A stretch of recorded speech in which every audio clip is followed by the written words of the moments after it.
Hey guys, welcome to our page. ఈరోజు అయితే veg biryani అయితే చేయబోతున్నాం, అది పన్నీర్తో. పదని చూద్దాం. ముందైతే ఇదిగోండి, ఇట్లా నేను చూపించే ప్రతి ఇంగ్రీడియంట్ అయితే మీరు వేసేసుకొని వాటర్లో సాల్ట్ కూడా వేసి రైస్ని తర్వాత దాంట్లో వేయండి. ముందైతే ఆయిల్ వేసి ప్యాన్ పెట్టుకుని పక్కనే ఆనియన్స్ అయితే ఫ్రైడ్ ఆనియన్ చేసుకుంటాం కదా, అట్లా పక్కనే ఉన్నది ఈలోపు ఆగుతుంటుంది. ఈలోపు రైస్ వేయండి. ఇంకోండి ఇవి కూడా కొంచెం ఎగుతూ ఉంటాయి. నెక్స్ట్ ఏం చేస్తారంటే వీటిని ఒక బౌల్లోకి తీసుకోండి వేయించిన తర్వాత. నెక్స్ట్ మళ్ళీ ఆయిల్ పోసుకొని పన్నీర్ క్యూబ్స్ కట్ చేసుకొని దానిపై కారం, పసుపు వేసి కొంచెం వేయించండి. తర్వాత మీకు ఒక మంచి కలర్ అండ్ ఒక టెక్స్చర్ వస్తుంది. ఎట్లా అంటే ఒక ఫ్రైడ్ అయినట్టు వస్తుంది, మీకు తెలిసిద్ది. అది అలా వచ్చినప్పుడు మీరు తీసుకుని బౌల్లో పక్కకు పెట్టుకోండి. అలా రాకుండా పక్కకు పెడితే మీకు బిర్యానీలో పీస్ అయితే విరిగిపోతుంది, ముందే చెప్పేస్తున్నాను.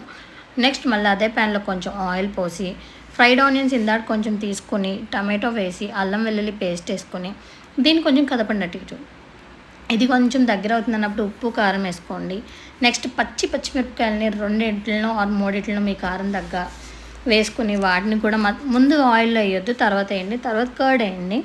ఆ కర్డ్తో కలిసిన తర్వాత ఈ పన్నీర్ పీసెస్ని కూడా దాంట్లోకి ఇంక్లూడ్ చేయండి.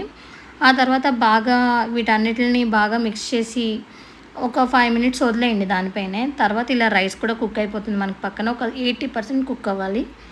నెక్స్ట్ వీటన్నిటిని కర్రీ కూడా కుక్ అయిపోయేసరికి దీన్ని స్టీమ్ పెట్టి ఉంచండి అట్లా, అంతే.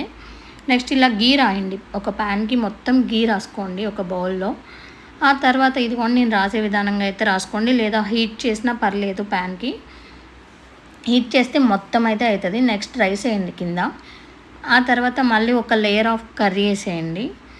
నేను ఒకరికే కాబట్టి చేసింది, ఎక్కువ అయితే నేను చేయలేదు. సో అందుకనేసి ఒక లేయరే నాకు కర్రీ సరిపోయింది. మీరైతే 2 లేయర్స్ వేసుకోండి, ఎక్కువ మందికి చేసుకునేటట్టయితే. ఇక్కడ చూడండి, నేనైతే కర్రీ వేసేసి మొత్తం అంతా దాన్ని స్ప్రెడ్ చేసేస్తాను ఈవెన్గా, చూస్తూ ఉండండి.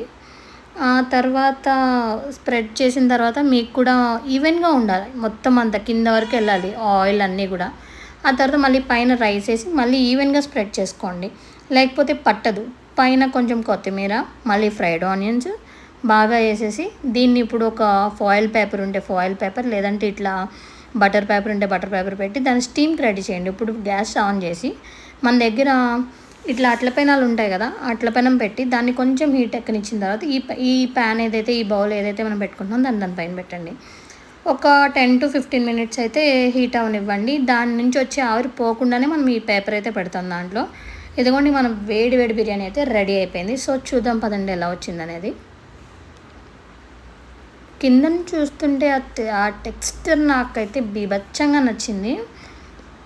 చూడండి, చాలా అంటే చాలా బాగుంది. తినడానికైతే టేస్ట్ అయితే చాలా, కొంచెం సాల్ట్ తగ్గింది నాకైతే. నేనైతే కలుపుకున్నాను అంతే.